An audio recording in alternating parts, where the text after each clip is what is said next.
Bonjour et bienvenue dans votre émission La Chine à Paris. Aujourd'hui, j'ai le plaisir de recevoir deux invités, Christina Beaufils et Thérèse Vienne. Christina Beaufils, bonjour. Bonjour. Est-ce que vous pouvez vous présenter très brièvement? OK. Je m'appelle Christina Beaufils. Je suis coach et consultant pour faciliter les collaborations entre les sociétés européennes et les sociétés chinoises. Thérèse Vienne, bonjour. Bonjour. C'est à votre tour de vous présenter brièvement. Oui, très brièvement. Donc aujourd'hui, je suis partenaire dans une société qui s'appelle Poway Asia. Et nous travaillons sur justement aider les développements internationaux des sociétés européennes en Asie. Et je suis également la présidente des alumni des universités américaines en France. Christina, je me tourne vers vous tout d'abord. Est-ce que vous pouvez nous présenter le Marco Polo Shanghai Club? Eh bien, parce que l'autre jour, il y a 3 semaines, vous m'avez invité à une soirée organisée par ce club. Je crois savoir que c'est vous qui l'avez fondé. Oui, avec plaisir. En quelle année? En fait, cette idée est venue l'année dernière, en 2017. Voilà. Et moi, j'ai rencontré Maria Rosaria qui travaillait chez Kechlan sur la relation de clientèle chinoise. Et comme elle a travaillé pendant 4 ans en Chine, et elle a même rencontré son mari français à Shanghai avant de Maria, retourner. c'est une chinoise, hein? Non, c'est une Italienne. Ah, c'est une italienne, C'est une d'accord. Italienne qui a vécu en Chine, à Shanghai, qui est retournée en France avec son mari français. Et moi, je suis chinoise en France depuis 12 ans avec un mari français. Donc, on s'est rencontrés en plusieurs reprises en occasion de travailler, networking, et tout de suite, on s'entendait très bien. Et on a trouvé qu'on a tous le même amour pour la Chine et la même passion aussi. Pour la France. Pour la France Voilà. également, voilà. Et c'est pour ça on a trouvé autour de nous, il y a beaucoup de gens comme nous qui a un attachement très fort avec la Chine et à la fois avec la France. L'idée est venue et comment on peut organiser des choses très sympathiques qui Bien sûr. regroupent ces gens-là et régulièrement et échanger et partager les informations. Voilà, c'est tout début de notre aventure. Et ensuite, on a lancé l'été 2017, après l'été en septembre. Et on a commencé avec les amis et les gens qu'on a rencontrés. Mais la première fois, on n'était pas du tout sûrs. Donc, Si ça allait avoir beaucoup de succès, n'est-ce pas? voilà, on voulait juste essayer. Et parce qu'on a essayé sous une forme très spéciale, c'est comme les soirées d'expatriés à Shanghai. Ah oui. Parce que je suis shanghaienne, Maria a vécu à Shanghai, donc la nuit de Shanghai nous parle beaucoup. C'est pour ça qu'on a dit que... Shanghai by night. Oui, parce que c'est une sorte de nostalgie. Donc, et on a dit qu'on allait trouver un endroit qui a un style complètement chinois, idéalement avoir une touche shanghaienne. Et on a fait une soirée d'expatriés franco-chinoise à Paris. Voilà, on a trouvé un pub, on a lancé. Dès la première fois, il avait beaucoup de succès. Beaucoup de succès, hein? Combien de personnes? Dès la première fois, il avait une 50aine d'inscrits. Donc, au début, parce qu'on n'était pas du tout sûr du nombre de gens, on a pris un endroit pas très grand. Et suite au succès de la première fois, on a dit, bon, on va continuer. La deuxième fois, c'est bien. La troisième fois, c'est bien. Et Ah oui, à chaque fois, ça a eu beaucoup de succès. Hein? Oui, ça a eu beaucoup de succès. Et à chaque fois, on était modeste. On a dit que 40 personnes, 50 personnes, ça a toujours À dépassé. chaque fois, ça a dépassé. Et en plus, les gens qui sont venus, ils aimaient beaucoup, surtout les Français. Ils ont trouvé que, bon, on a fait quelque chose de très simple, sans discours, sans conférence, sans De table façon ronde. conviviale. Exactement, easygoing, conviviable. Bien sûr. Ouais. Et Pour se donc, détendre. oui, et en même temps, comme on connaissait beaucoup de gens qui sont venus, donc on s'est présenté, on présentait l'un à l'autre quand on pensait que ça pourrait être intéressant pour eux de se rencontrer. Et donc, cette ambiance, ça plaît beaucoup, comment on dit, aux invités. Donc, après, ils ont fait venir d'autres invités. C'est comme ça que Thérèse est venue. Et Thérèse est venue aussi avec ses amis. Voilà. Mais quelles sont les conditions pour entrer dans votre club? On n'a pas de conditions particulières. Ah bon, il n'y a pas de critères de sélection. Oui. Et comme notre but, c'est juste pour créer une occasion pour que les gens qui ont ce genre de passion, qui ont ce genre d'intérêt de se rencontrer et s'échanger. Donc, voilà, on a une expérience en Chine, on a une expérience en France et on aime ce genre d'occasion, ce genre d'échange. On peut venir.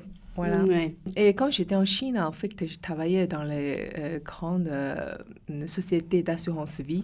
Ah oui. Et les assurances vie américaines et aussi une assurance vie, justement, joint venture entre la Chine et puis la banque Fortis en Belgique. Et quand je suis venue en France, donc tout d'un coup, la vie a changé. La vie a changé et je n'étais plus dans les grandes sociétés. C'était pas trop dur? Si, c'est très dur. J'ai rencontré beaucoup de chocs culturels, pourtant que j'avais cru que ça allait être facile. On va y revenir de toute façon. Oui. Alors, Christina, lors de votre dernière soirée, j'ai rencontré Thérèse Vienne. C'est parce que, si j'ai bien compris, pour une fois, vous avez décidé de l'organiser chez Thérèse Vienne. Alors, maintenant, je me tourne vers Thérèse. Est-ce que vous pouvez vous présenter surtout votre parcours? Oui, donc en fait, moi, je me considère un peu une citoyenne du monde, même si, effectivement, je suis d'origine chinoise, mon père de Shanghai, ma mère de Hong Kong, donc je parle aussi un peu cantonais, un peu mandarin. Mandarin, cantonais, oui, français, anglais, un peu de flamand. Parce que flamand aussi, oui. Comment ça? Voilà, parce que j'ai vécu, vraiment, j'ai vécu, j'ai étudié, j'ai travaillé vraiment sur 3 continents. La France, l'Europe, et puis en fait, je suis architecte de formation. Et 2 ans avant de finir mes études d'architecture, j'ai eu la chance d'être acceptée dans le département du MIT Media Lab. Donc, j'ai fait un Master of Science également aux États-Unis. Et en fait, j'ai commencé ma carrière professionnelle aux États-Unis, à la Banque mondiale, dans la programmation. Donc, oh là là. Voilà. Et puis après, j'ai fait du conseil chez Accenture. Et ensuite, j'ai démarré un peu ma carrière un peu serial entrepreneur où je suis dans l'entrepreneuriat, dans la tech, dans le digital. J'ai eu donc la chance de faire 4 startups, donc je dirais 2 françaises, 2 américaines. Et disons 3 succès, et il y en a une qui n'existe plus. Et donc, après avoir vendu ma société dans la Silicon Valley, je suis revenue en France, vous l'avez vendue, à Paris, facilement? Oui.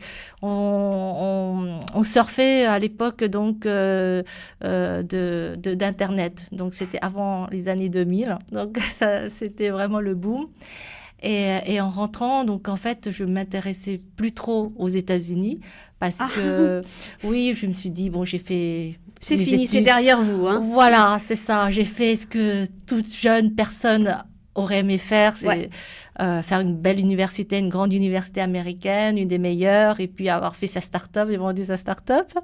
Et ensuite, donc, j'étais plus dans la nostalgie aussi de retrouver mes sources. C'est-à-dire vos mes racines chinoises. Voilà, exactement. Et donc, je re-rencontre par hasard un grand architecte français qui s'appelle Jean-Marie Charpentier, qui a fait l'Opéra de Shanghai, que je connaissais déjà depuis très longtemps parce qu'il me connaissait quand j'étais déjà étudiante en architecture.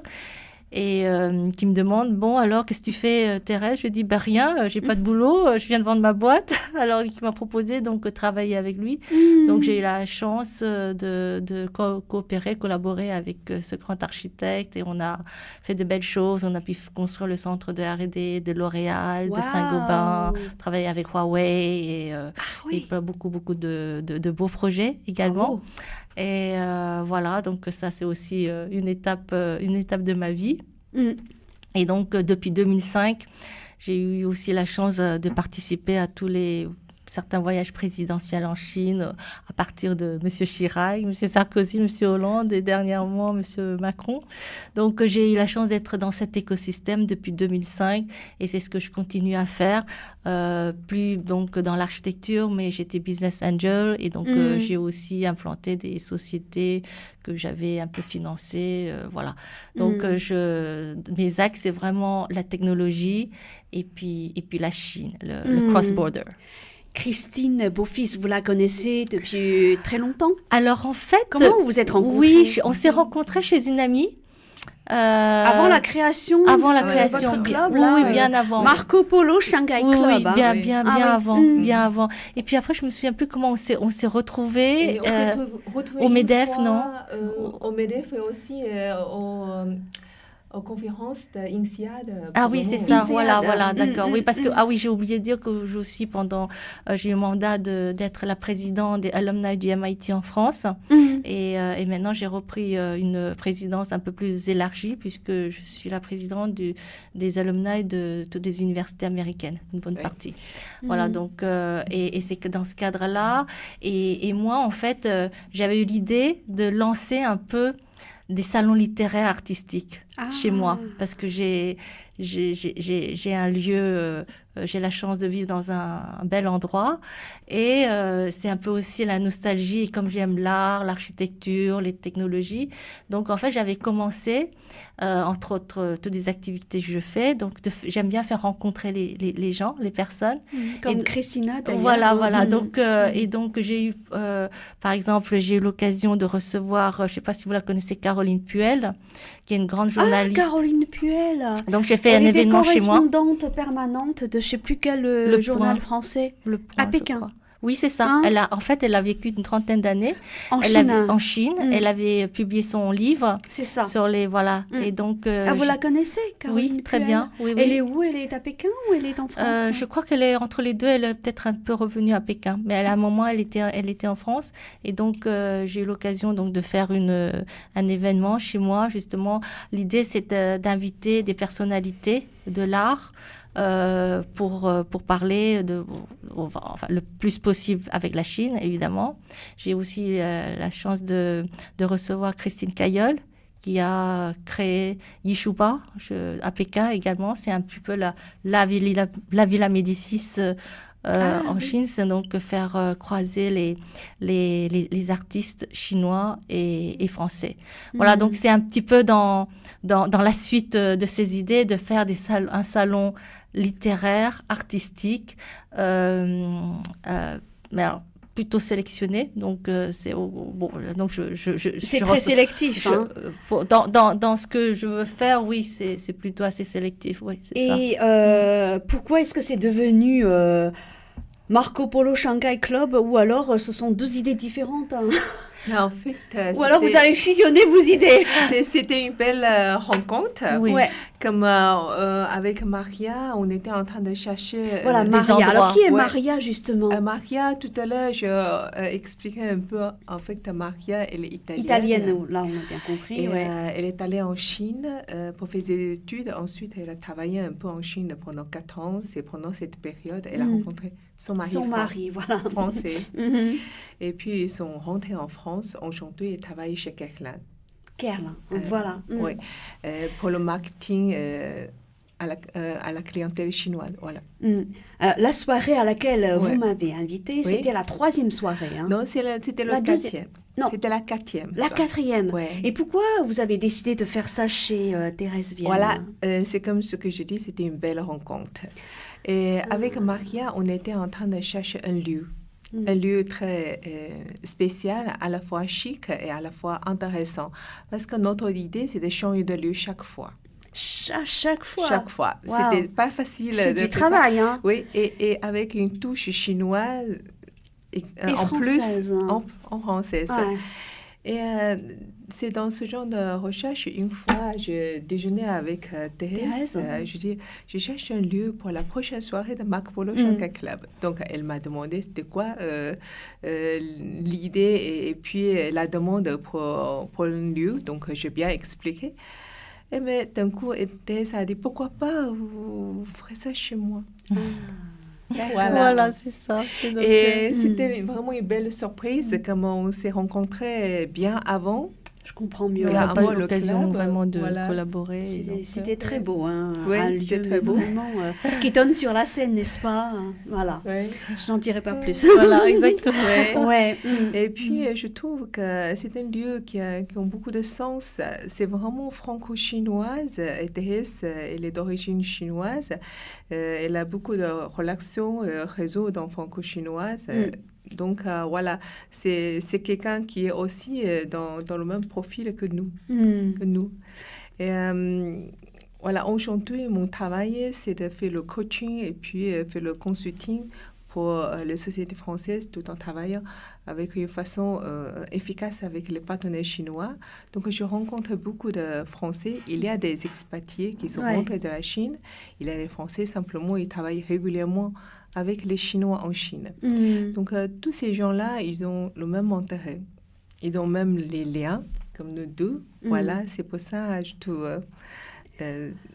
Au début, je pensais que c'était un club pour réunir les expatriés français. Au début, oui. Tout au début, oui, c'est comme ça. Mais très vite, c'est devenu une soirée dans le sens beaucoup plus large, franco-chinoise. Mais on garde quand même ce côté pour les expatriés. Quand même. Les expatriés français qui sont revenus de Shanghai. Qui ont la nostalgie. Voilà, c'est ça. Voilà. Et puis, je pense qu'il y a, dans le sens très pratique pour eux, il y a une chose de plus parce qu'on co-organise avec CEIBS France. Ah, alors c'est une école de management, non, une école de commerce franco-européenne. C'est la une CEIBS, hein. Oui, c'est ça. C'est Chinese European International Business School. C'est tout à fait ça. C'est à Shanghai. Oui. Et moi, j'ai participé à un programme quand je travaillais pour Taiping Life Insurance à Shanghai. Et c'est comme ça que je suis aussi membre de CEIBS en France. Ah oui. Et comme il y a beaucoup de membres de CEIBS en France, ce sont des expatriés européens. Avant à Shanghai, maintenant ils sont à Paris. Donc, comme on se connaît très bien et aussi pour nous, c'est important de garder ce lien à la fois avec la Chine, à la fois avec l'école et à la fois aussi élargir un peu notre réseau. Parce que, par exemple, Frédéric Connu, il a vécu 16 ans en Chine. C'est le vice-président de la CEIBS, non? Non, pas du tout. Non, lui, il travaille chez Bureau Veritas. Voilà. Ah oui, j'ai confondu. Excusez-moi. Mais lui, il est à la tête de CEIBS, Alumina de CEIBS France. Voilà. Et imagine un peu quelqu'un a vécu 16 ans en Chine. Maintenant, il est retourné à son pays natal. C'est aussi dur qu'aller dans un autre pays parce que dans notre langage professionnel, on l'appelle le reverse culture shock. Donc, ça veut dire que le réseau, il faut refaire aussi, il faut reprendre. C'est pas évident. Je ne sais pas si tu as aussi rencontré ça quand tu es Thérèse, quand vous êtes retournée des États-Unis, vous avez aussi ressenti un choc culturel? Non, parce qu'en fait, moi, ma base, mon home, c'est Paris. Donc, j'ai toujours gardé ma base. Donc, voilà. Donc, en fait, j'ai vécu... Vous avez fait beaucoup d'allers-retours pendant toutes ces années? Non, je vivais une dizaine d'années donc là, quand je faisais mes études, c'était sur la côte Est. Après, pour ma période start-up, entrepreneuriale et Internet, c'était la Silicon Valley. Mais je revenais tout le temps pour les vacances. J'ai toujours gardé. Donc, j'ai vraiment réussi à faire le lien. Et donc... Paris, c'était plutôt ma base. D'accord. Mais pour vous, c'était pas évident. Hein. Vous avez, pour moi, quand je suis venue ici, c'était pas évident parce que quand je travaillais dans les sociétés chinoises, j'étais directrice, donc j'avais déjà cette responsabilité. Bien sûr, responsabilité. Et un choc psychologique, on va dire. Oui, et comme pour me marier avec mon mari français, j'ai tout quitté sans vraiment me préparer quelque chose. Donc, rough, c'était un choc assez Donc, vous avez tout soudain. laissé tomber par amour. On peut Bah dire oui. ça. Oui, c'est bien. Est-ce C'est que le très mari beau. écoute? Ah, c'est très beau aussi, c'est vrai. Oui. Et moi, je me suis dit, dans la vie, quelquefois, Faut on a faire besoin de faire le choix. Exactement. Voilà. Bah, vous êtes en train, enfin, je vais dire, ça fait longtemps que vous avez rebondi, n'est-ce pas? Oui, ça fait plus des années. Et, mais on rebondit vraiment pour commencer pas presque zéro. Hein. Donc, quand je suis arrivée en France, je ne parlais pas du tout de français. Pas un mot de français. Pas un mot. Oh, un, deux, trois. Ah, 1, 2, 3. Et puis amour, peut-être. 1, 2, 3, et puis je t'aime, je pense. Non, Il Thérèse? faut que Ah, ça, bah c'est oui, le premier mot qu'on apprend. Hein. Bah oui, Ouais, évidemment, évidemment. Et vous vous réunissez combien de fois par an? Pour Marco Polo Shanghai Oui, Club, c'est ça. au début, on était plus ambitieux, donc on a dit qu'on allait faire une fois par mois, mais après, on a vu, parce qu'on travaillait tous comme des... Oui, c'est ça. Vous avez Oui, tous c'est du votre bénévolat, activité, oui. n'est-ce Ouais, pas? voilà. C'est pas évident. Hein. Et c'est pour ça, maintenant, on organise une fois tous les 2 mois. Déjà pas mal. Oui, une fois tous les 2 mois, voilà. Donc 5 fois par an, voilà. Mm. Alors, je crois savoir que aller à la soirée du Marco Polo Club, Shanghai Club, c'est aussi l'occasion de faire du networking. Est-ce que vous pouvez nous citer 2 exemples concrets? Alors, je vais commencer, et déjà, je mentionnais CEIBS France. La fameuse CEIBS. Voilà, donc CEIBS France, comme c'est un business school, donc naturellement, quand on se rencontre, on parle un peu des affaires et puis on partage les réseaux professionnels. Ils étaient là lors de la 4e soirée? Oui, chaque Les gens fois. de la CEIBS? Oui, chaque Il y a fois. quelques-uns, oui. Ah Là, bon, on a fait des d'accord. photos. La dernière- J'avais pas remarqué leur présence. Ah bon? on va vous envoyer une photo de nous. Oui, d'accord. On était De 6. toute façon. Oui, c'est Ouais. ça. Ah, d'accord. Oui, une photo, oui. Et voilà, et en même temps, il y a d'autres personnes qui sont intéressées par ce réseau franco-chinois parce qu'il y a des gens de tous les métiers qui viennent. Donc, c'est vraiment... Et puis, l'objectif, le but, c'est juste pour faire les belles rencontres. Donc, quand on rencontre, on échange, on voit est-ce qu'il y a des opportunités, est-ce qu'il y a des choses qu'on peut faire, est-ce qu'on peut se donner un coup de main. En Ouais, fait, c'est vrai. en fait, c'est ça. S'entraider, hein, Oui, la s'entraider. solidarité, c'est Mm. c'est très important. En fait, c'est ça que j'ai cherché quand je suis arrivée en France. Et Ouais, donc, c'est ça que je voudrais recréer pour ceux qui ont besoin. Voilà. Et je pense que de l'autre côté, Thérèse, elle a aussi beaucoup de réseaux. Ah oui, Thérèse, oui, je m'en suis rendu compte. Hein, beaucoup de réseaux. Oui. C'est peut-être grâce à votre famille, non? Vous pouvez nous en dire un peu plus sur oui, votre alors, famille, peut-être. J'ai oui. l'impression que vous connaissez tout le monde. Vous connaissez tout Paris, politique. Non, pas du tout, non. Je me suis un peu construite aussi moi-même toute seule, hein, donc Bien sûr. évidemment, ma famille était connue, mais en Chine, pas tellement en France, mais Ah oui. donc voilà. Mais c'est vrai que je fais partie d'une des rares familles shanghaïennes catholiques.